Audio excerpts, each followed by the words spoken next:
Tapi ulama itu warathatul anbiya, para ulama itu pewarisnya para nabi. Jadi ulama itu kalau buat ajaran enggak sembarangan.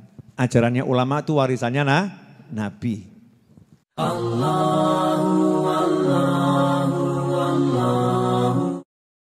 Nutrilemon, 100% perasan lemon tanpa tambahan air. Bermanfaat untuk menurunkan berat badan, melancarkan pencernaan, menstabilkan tekanan darah tinggi, mengatasi sakit tenggorokan, menghentikan pendarahan, mencegah pendarahan, detoksifikasi racun dalam tubuh, mengatasi kulit kering, memperkecil pori-pori kulit, membersihkan racun dalam hati, mencegah kanker, mengurangi ketombe, memutihkan gigi, menetralisir kadar kolesterol, mengobati asam urat. Nutrilemon, terdaftar BPOM dan Halal MUI. Dapatkan sekarang juga. By OSW. Para ulama mengajarkan, ini ajarannya ulama, boleh diamalkan, boleh tidak. Tapi ulama itu warathatul anbiya, para ulama itu pewarisnya para nabi. Jadi ulama itu kalau buat ajaran enggak sembarangan. Ajarannya ulama itu warisannya nabi. Sebagian dapat dari ijtihad, sebagian dapat dari ilham dari Allah Ta'ala, sebagian dapat dari mimpi diajari Nabi Muhammad SAW, ya. Banyak itu, para ulama mendapatkan ilmu dari Allah Subhanahu wa Ta'ala. Dikatakan dalam sebuah riwayat, malaikat siang dan malaikat malam itu ketika matahari terbit dan ketika sholat asar bertemu. Jadi malaikat yang tugas malam itu kalau mau balik ke langit, kan ada shift-shiftannya, ada malaikat malam, ada malaikat siang.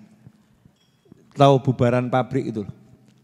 Yang shift malam itu nanti ketemu sama shift siang, ya ada jamnya sekian, gantian karyawan. Nah ini karyawan langit juga ada gantian. Ada malaikat malam, ada malaikat siang. Nah itu malaikat malam itu dia selesai tugasnya waktu subuh. Sementara malaikat siang selesai tugasnya setelah sholat asar. Sehingga kalau setelah sholat subuh dan setelah sholat asar, malaikatnya itu ketemu. Ya, malaikatnya ketemu, salaman dulu. Dah saya kembali ke langit dulu ya, ganti ijol ya. Salaman balik ke langit ijol ya. Malaikatnya seperti itu. Nanti Allah Ta'ala bertanya kepada para malaikat. Sementara Allah Maha mengetahui. Kaifa taraktum ibadi? Bagaimana kalian tinggalkan hamba-hambaku? Fayaqulun taraknahum wa hum yusallun. Ya Allah, kami tinggalkan mereka dalam keadaan sedang sholat. Ini malaikat subuh yang balik ke langit laporan. Kami tinggalkan mereka lagi sholat subuh. Betul ya? Nah malaikat siang yang balik ke langit diganti malaikat yang malam datang, oplosan ya.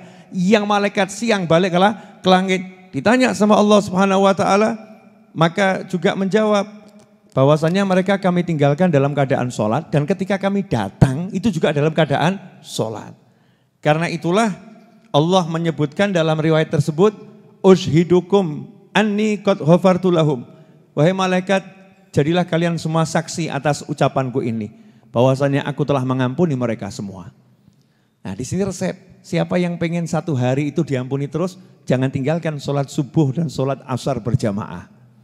Makanya kemudian ada amalan dari para habaib dan para kiai, itu kalau selesai sholat subuh, selesai sholat asar, selesai zikir wirid, kemudian bangun salaman sambil sholawatan itu kan, sallallahu ala Muhammad sallallahu alaihi wasallam, dan sholawat macam-macam tuh. Setiap ulama punya sholawatnya sendiri. Nah sambil salaman, biar apa? Siapa tahu itu ada malaikat yang ikut salaman. Nah kita jabat salaman malaikat. Nah, karena malaikat itu ada yang nyamar. Malaikat itu ada yang nyamar jadi manusia. Nah ini cara mengelola. Biar pagi sama sore bagus. Biar pagi sama sore bagus. Nah ini buat yang kerjanya di pasar, jangan sampai sholat subuhnya enggak jamaah.